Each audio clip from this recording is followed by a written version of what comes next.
c'est l'outil de travail de Mike Govindin, chauffeur VTC.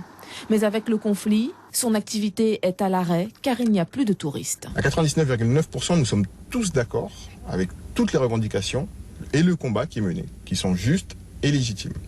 Par contre, effectivement, depuis le début, j'ai mis des réserves sur la forme en elle-même, parce qu'on emploie des méthodes qui sont vues et revues, qui ne mènent pas forcément à un aboutissement qui est concret, des méthodes qui paralysent une économie qui est déjà très faible. Beaucoup de personnes, dans le privé comme dans le public, vous disent « écoutez, on est d'accord, restons mobilisés, mais adaptons-nous ».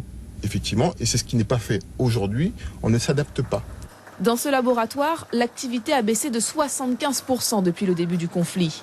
Le docteur Ledy ne reçoit plus que 70 patients par jour contre 300 habituellement. Si le conflit social persiste plus d'une dizaine de jours encore, il ne pourra plus faire d'analyse car il sera en rupture de kit diagnostic. Je pense que c'est un mouvement qui doit durer plusieurs années et qui doit sûrement changer de forme. On a vu que le rapport de force a apporté certaines réponses. Peut-être que ce rapport de force doit être changé. On doit peut-être se poser les bonnes questions pour savoir s'il n'y a pas d'autre façon d'arriver aux mêmes objectifs. Pour vous, clairement, le problème là, ce sont les barrages, les blocages des axes routiers ? Alors, nous, directement, les barrages routiers, c'est une petite difficulté, mais qui est bien moins grande que le non-acheminement de tout notre matériel bloqué à Roissy ou Orly, quoi. Ça, c'est vraiment le point très difficile pour la profession. Barbara Boutillon travaille dans une entreprise de télésurveillance. La lutte contre l'insécurité et les autres revendications, elle y adhère et a même participé aux marches et autres rassemblements.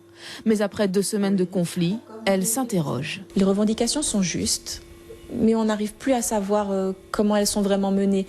On a mis des gens devant nous, alors certes ils sont soutenus par certaines personnes, et ils le sont moins par d'autres parce qu'ils ne sont plus très clairs. Et si je puis me permettre, quand je vois des dérives où maintenant on en vient invoquer la religion ou autre, chacun est libre de croire ou de ne pas croire, mais comment on peut se rabattre sur ce genre de choses? Je trouve que ça devient dangereux dans la façon de penser et surtout dans la façon de réagir.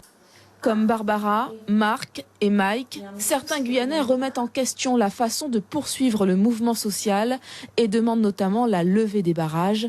Une pétition en ligne a recueilli plus de 700 signatures.